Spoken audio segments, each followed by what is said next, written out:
수필지 무소유에는 재미난 일화가 한편 실려 있다. 하루는 법정 스님이 시내에 용무가 있어 버스를 타려고 정류장으로 향했다. 저 앞에 정차한 버스를 타려고 뛰었는데 그만 버스가 떠나버렸다. 심지어 하루에 몇 번 운행하지 않는 귀한 버스였다.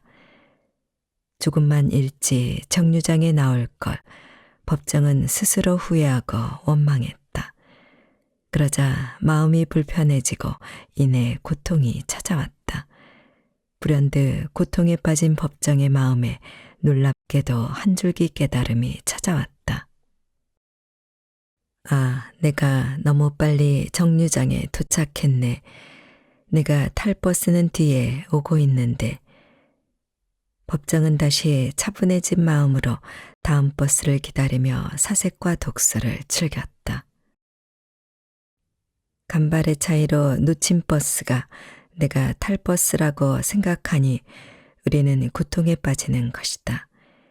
이미 지나간 버스를 내가 타야 할 버스로 상정하는 것, 이것이 바로 소유의 개념이다. 법정의 무소유는 단순한 재화의 유무만을 판가름하는 잣대가 아니라 삼라만생의 번뇌에서 벗어나는 마음가짐을 의미한다. 무소유의 참된 의미는 낡은 라디오, 펜과 잉크, 소담한 주전자처럼 법정에 소박한 소유물에서 찾을 수 있는 것이 아니다. 그 정수는 함부로 욕망하고 단정하지 않는 열린 마음에 담겨 있다. 군대에서 배식을 받을 때 내 바로 코앞에서 프라이드 치킨이 동나면 그렇게 속이 상할 수가 없었다. 작전에 실패한 군인은 용서할 수 있지만 배식에 실패한 군인은 용서할 수 없다는 군대의 우스개가 있다. 혈기왕성한 20살 장정에게 치킨 없는 식판은 오아시스 없는 사막이었다. 이등병 김종은의 마음이 원망으로 가득 찬 이유는 치킨을 먹어야만 한다고 내 멋대로 마음속에서 정해버렸기 때문이다. 하지만 치킨 없는 배식이 내가 먹을 끼니라고 생각하면 메마른 사막에서도 촉촉한 물기를 느낄 수 있다.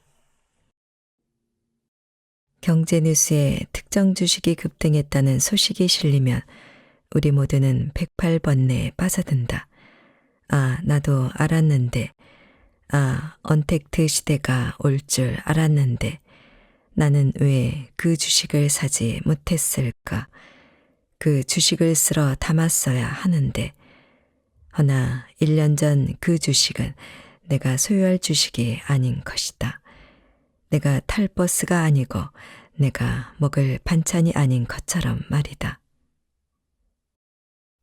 내가 주식시장에 주목했더라면 그 주식을 왕창 매수했을 텐데 라고 멋대로 규정해버리는 것도 소유의 구렁텅이에 빠졌음을 의미한다. 내가 살 주식은 아직 내 주식 계좌로 들어오지 않았다. 주가 급등 뉴스에 마음이 혹했다면 지금부터라도 재테크를 공부해서 주식 투자를 하면 된다. 이것이 진정한 무소유의 자세다. 생각의 틀에 갇히지 말고 자유롭게 나만의 길을 택하는 것, 바로 패러다임의 전환이다. 얼마 전 텔레비전으로 남미 여행기를 재미나게 보다가 문득 무소유의 깨달음을 얻은 기억이 있다. 중년에 접어든 출연자는 페루행 비행기에 올라탔고 리마, 이카, 나스카, 쿠스코를 경유해 마침내 마추픽추 전망대에 오른다. 하필 가는 날이 장날이라고 마추픽추는 안개에 뒤덮여 한 치 앞도 보이지 않는다. 이번 여행의 기획 의도는 한마디로 마추픽추를 보러 달려온 여정이었다. 그러니 속이 상할 수밖에. 자욱한 안개 앞에서 실망감을 감추지 못한 채 새벽부터 몰려온 전 세계 관광객들과 함께 우두커니 주저앉은 출연자는 소감을 전한다. 안개 때문에 마추픽추를 못 보게 되자 울컥하게 되더군요. 실망감에 주저앉아 있는데 한 줄기 깨달음이 찾아왔어요. 다 좋을 수는 없다. 어찌 보면 그동안의 여정이 행운이었고 감사한 것이었구나. 신선의 비급이라도 받았다면 모를까. 날씨는 우리네 인간의 소관이 아니다. 하지만 절경을 찾아가는 여행객들은 늘 멋대로 마음속으로 규정한 채 여정을 떠난다. 나는 비도 안개도 없이 화창한 백록담을, 청왕봉을, 대청봉을, 향일암을, 간절곶을 그리고 마추픽추를 보게 될 것이야. 이것은 완벽하게 소유에 갇혀버린 마음이다.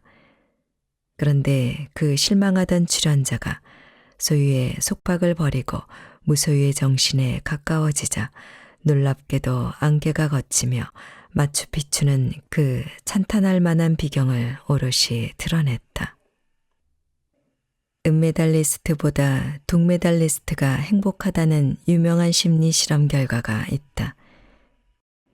은메달리스트는 금메달을 목에 걸고 있는 자신의 모습을 마음속에서 멋대로 규정해버렸기 때문에 괴로운 것이다.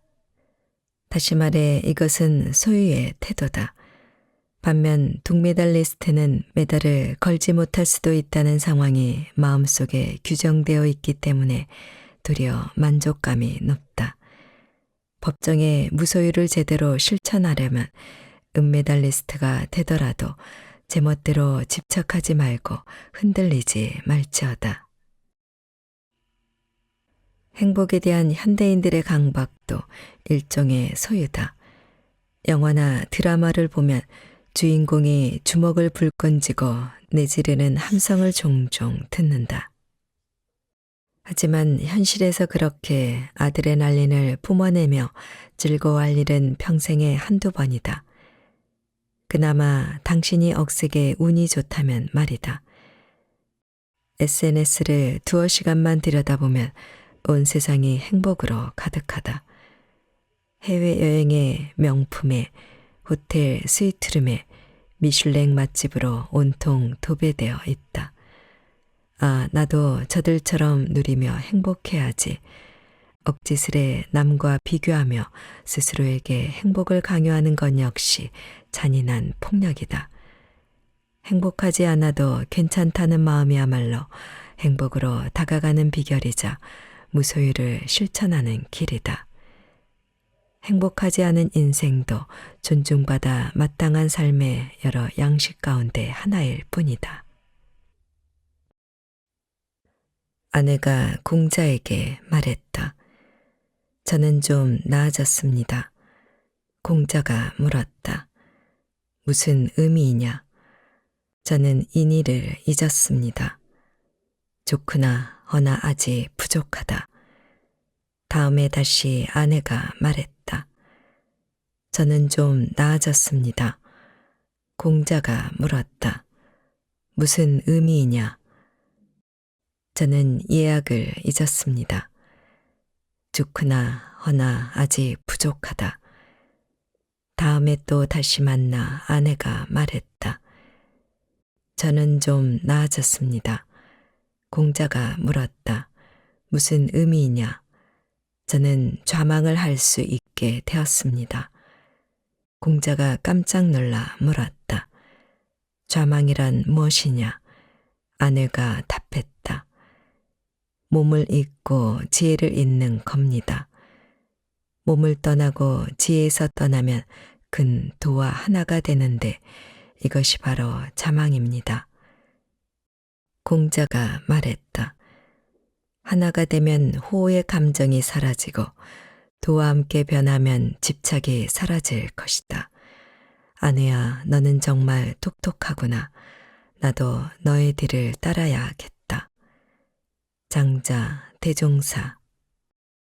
중국의 사상가 괄말약은 십비판서에서 이 대목을 독특하게 해석한다.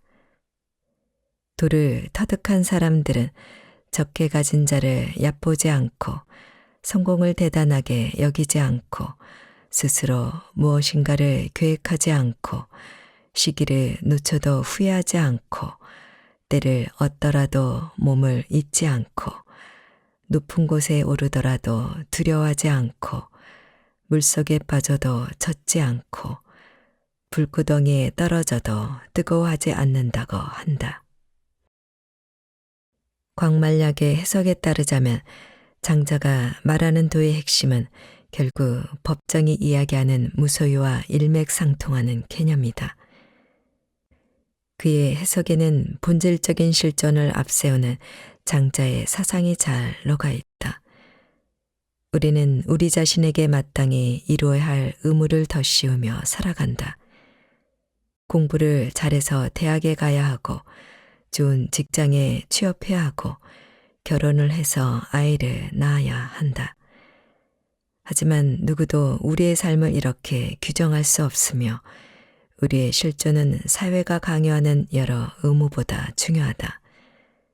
괄말약은 좌망에 대해 해석하며 이 허상에서 빠져나오기를 주문한다. 특히 시기를 놓쳐도 후회하지 않고 이 대목이 핵심이다. 이 구절은 떠나간 버스를 내가 탈 버스라고 생각하는 아둔한 우리들에게 내리는 따끔한 축비다. 소유의 삶은 쫓기듯 사는 인생이다. 억대 연봉을 받아야 하는데, 강남 아파트에 거주해야 하는데, 멋진 외제차를 몰아야 하는데 라는 마음으로 살아가면 늘 불안하다. 번뇌와 집착에 겨워 갯벌에 빠진 것 마냥 한 발 내딛는 것조차 힘들다. 하루하루가 전쟁이고 몸과 마음이 온통 무거워 삶이 괴로울 수밖에 없다. 마포에 살고 있는 동료 제이는 술만 취하면 푸념을 늘어 놓는다. 나는 왜 강남에 살지 못할까? 조금 더 많지 하면 옆 사람에게도 따지듯 묻는다. 너는 왜 강남에 아파트 한 채 없니? 제이는 강남에서 아이를 육아하지 못하는 자신을 무능한 가장이라며 자책한다. 그가 살고 있는 아파트도 누군가에게는 선망의 주거지다. 대치동에서 자녀를 키워야 한다는 그의 집착은 실로 무시무시한 소유의 태도다. 스디스는 소주잔을 채워주며 그에게 제발 정신 좀 차려 무소유의 정신으로 돌아오란 말이야 라고 충고하고 싶지만 마음뿐이지 차마 입으로 뱉지는 못한다. 팍팍한 현실에 발을 딛고 서 있지만 나 역시 상상의 나래를 펼쳐본다. 언젠가 오대산 자라 눈 덮인 오두막 옆에서 곱은 손을 호호 불어가며 따뜻한 녹차 한 잔을 마시면 얼마나 행복할까. 오두막 옆 철쭉나무는 앙상한 가지 위 눈꽃을 피우고 있을 것이다. 겨우내 쌓인 눈이 녹고 개울물이 흐르기 시작하면 철쭉은 지나가는 상충객들에게 꽃봉양을 해주고 있을 터. 무소유의 깨달음을 전해준 진분홍 철쭉꽃에게 다시금 고마움을 전하고 싶다. 덧. 충남 서산에 가면 계심사라는 절이 있다. 사찰의 이름 그대로 그곳에 가면 마음이 열리고 편안해진다. 대체 왜 그럴까 둘러보니 절집을 지은 기둥이며 보가 모두 구불구불하다. 반듯하게 서 있는 다른 절들의 기둥과는 달리 온통 뒤틀리고 구부러져 있다. 안토니 가우디는 직선은 인간의 선이고 곡선은 신의 선이라고 말했다.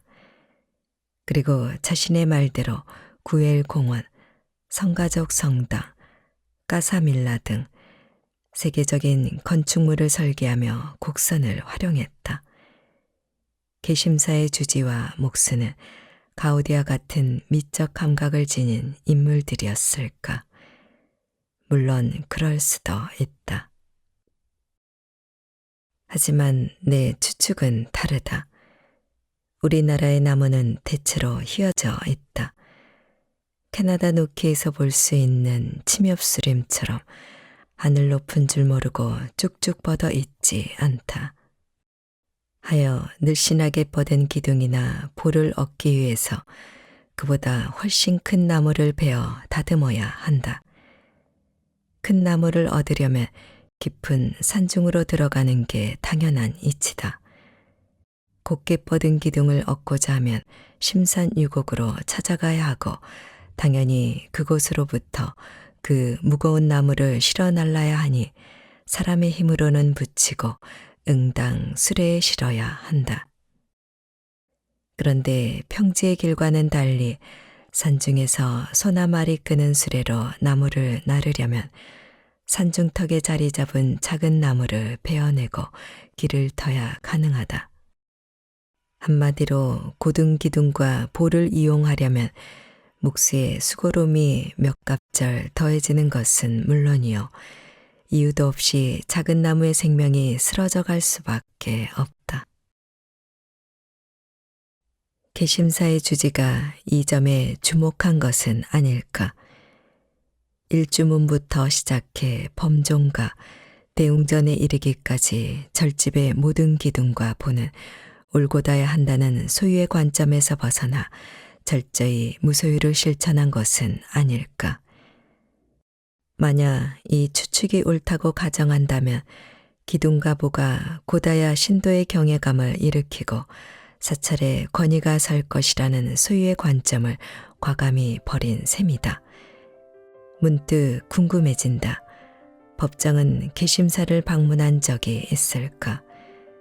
만약 개심사를 둘러봤다면 분명 건축물에 깃든 무소유 정신에 감복했을 것이다. 편견을 버리고 생각의 틀에 갇히지 말아야 한다. 그것이 진정한 무소유의 실천이다.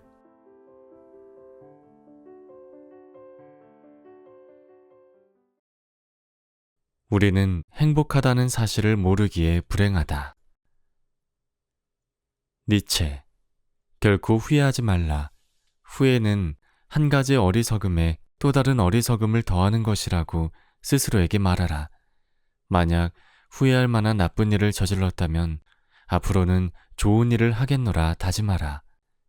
인간적인, 너무나 인간적인 투. 장자, 사람의 뱃속에는 빈 공간이 있고 마음에도 자연스럽게 놀 수 있는 텅 빈 공간이 있다.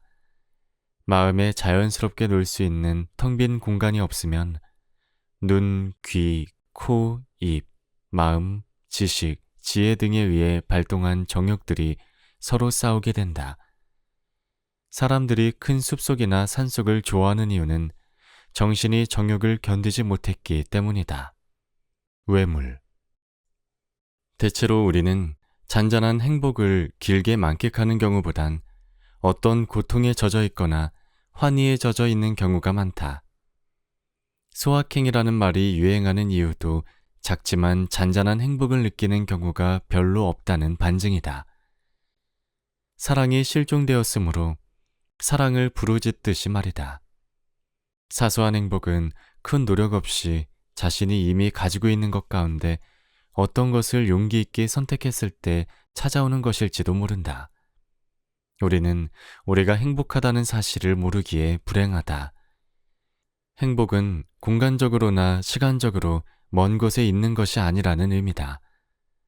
때때로 인간관계 때문에 불행해지는 것은 상대방을 있는 그대로 인정하지 못하기 때문이다. 우리는 미리 거창하게 정해놓은 자신의 목표를 위해 상대를 개조하려고 할 때가 많다. 하지만 이런 태도는 상대를 사랑하는 것이 아니라 우리가 정해놓은 목표를 사랑하는 것이다. 왜 자연 대상은 있는 그대로 바라보면서 인간은 있는 그대로 바라보지 못하는 것일까? 어쩌면 지금 이 순간 이미 있는 것들을 그대로 바라보며 만족하는 것에 행복의 비밀이 숨어 있는 것은 아닐까? 우리가 바라는 것은 사실상 실업 상태다. 일을 하지 않고 살 수 있는 삶을 우리는 희망한다. 바로 그날이 올 때까지 학교를 다니고 일을 하고 돈을 벌며 저축을 하고 또 돈을 빌려 투자를 한다. 어떤 미래의 시기를 위해 지금의 순간을 희생한다. 하지만 지금 이 순간 우리로 하여금 계속 바라보고 몰두하게끔 하는 것들이 있다. 흐르는 물, 벽난로 속 타오르는 불꽃, 열어젖힌 창문을 넘어 귓가를 스치는 바람과 비가 온 다음이면 시선을 잡아끄는 눈부시게 푸른 하늘, 추운 겨울날 잠시 앉아 느끼는 흙의 따스함과 모든 것이 고요해진 밤, 온몸에 스며드는 어둠의 아늑함이 이유 없는 행복들이 우리에게 은은한 기쁨을 준다. 후회는 바로 이 순간에 머물거나 집중하지 못하게 하는 대표적인 나쁜 감정이다. 이 순간에 집중한다는 것은 과거에 얽매이거나 미래에 채이지 않는 것을 뜻한다. 라면 중에 가장 맛없는 라면은 햇더라면이라는 농담도 있다. 현실 그 자체를 충실하게 살고 하루하루를 행복하게 살면 그것이 곧 영원히 행복하게 사는 것이 아닐까? 17세기 네덜란드의 철학자인 스피노자는 이렇게 말했다. 후회는 덕이 아니다. 오히려 어떤 행위를 후회하는 자는 이중으로 비참하거나 무능하다. 왜냐하면 처음에는 사악한 욕망에, 그 다음에는 슬픔에 정복되기 때문이다. 필요를 충족시키는 길은 여러 가지이며 최선의 길은 없다. 니체, 모든 가치를 평가함에 있어 문제가 되는 건 특정한 원근법이라는 통찰이다. 즉, 개인, 집단, 종족, 국가, 교회, 신앙, 문화의 보존을 말한다. 하나의 원근법적 평가가 있을 뿐이라는 걸 망각하기 때문에 모순된 평가와 모순된 충동이 하나의 인간 내면에서 우글대는 것이다. 권력의지, 장자, 대붕이라는 새의 등은 큰 산과 같고 날개는 하늘을 덮은 구름과 같다. 대붕은 구름 너머로 올라가 남해로 가자고 한다. 이것을 본 참새 비슷한 작은 새가 비웃으며 말했다. 저건 대체 어디에 가려고 하는 걸까? 나는 뛰어서 날아오른다 하더라도 몇 길 못 올라가고 내려와 쑥밭 사이를 빙빙 날아다니는 것이 고작인데 이 또한 날아다니는 것의 극치이다. 소요유. 니체에 의하면 원근법주의란 사실 혹은 진리라고 강조되는 요소들에 대한 일련의 부정적 인식이다.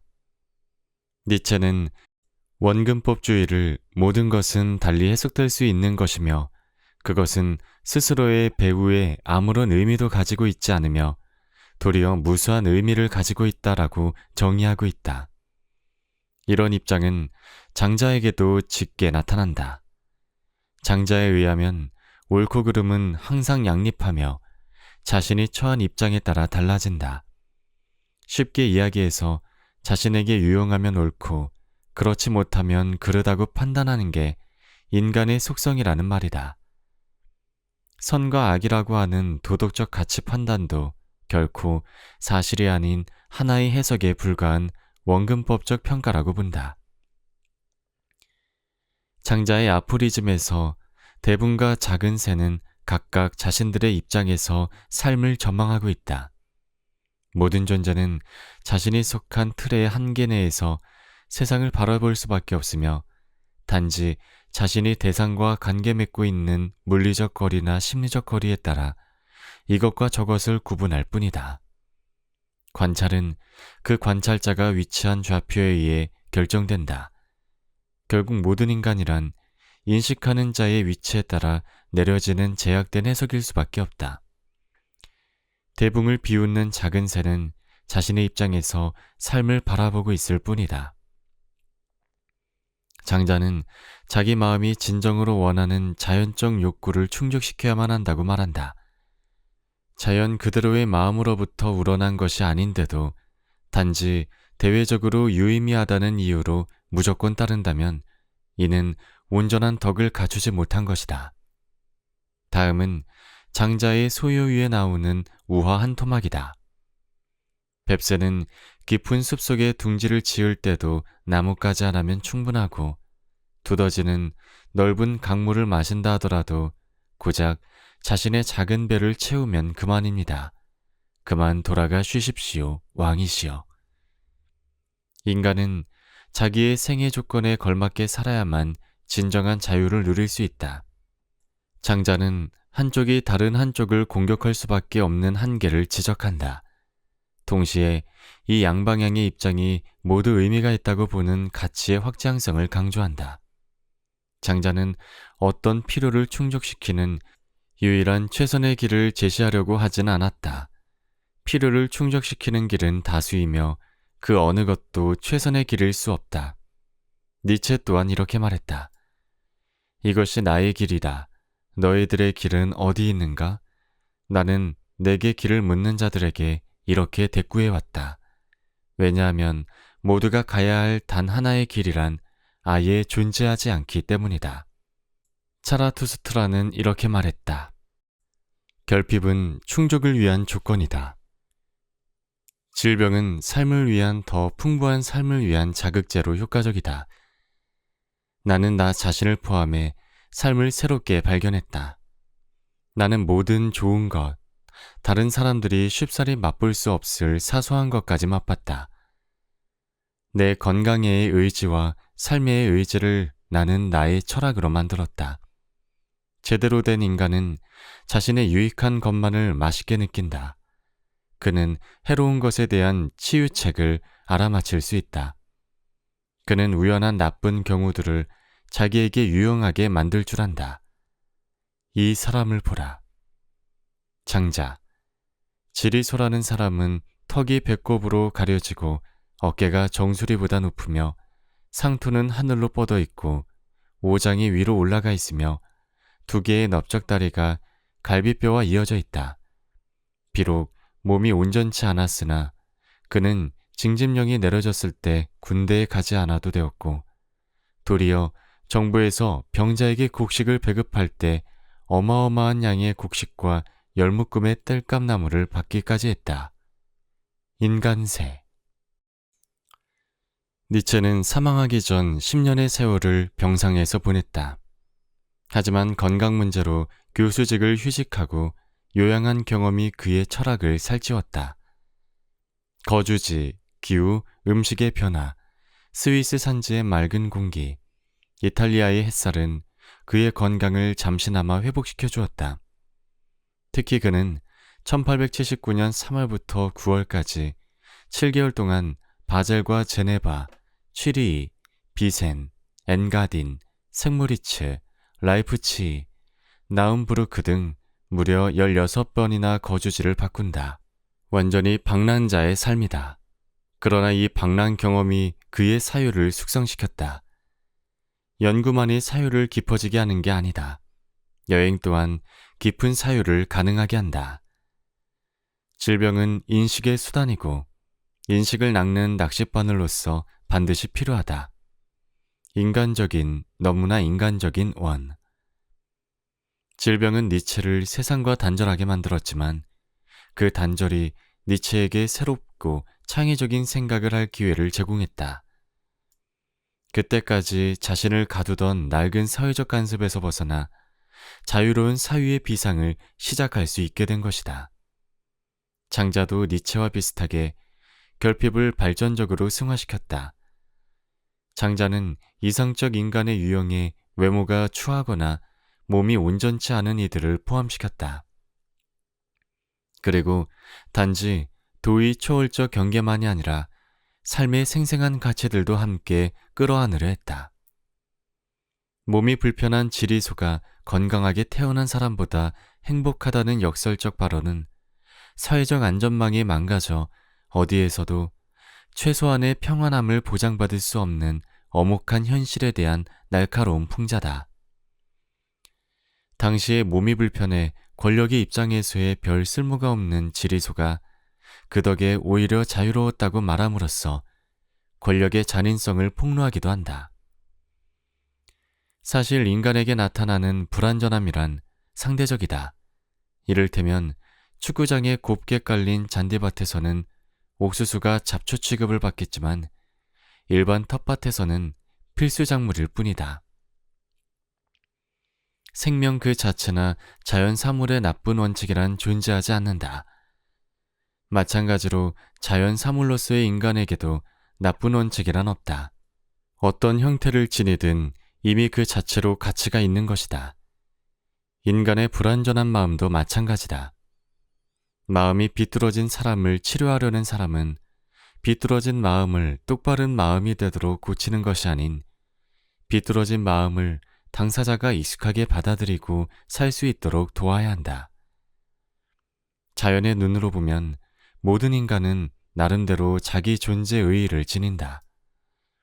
원활한 소통이란 자신이 비뚤어져 있다는 사실을 먼저 깨닫고 수용할 때 가능한 것인지도 모른다. 자기가 현재 간직하고 있는 것을 사랑하는 것이 타자와의 소통을 가능하게 한다.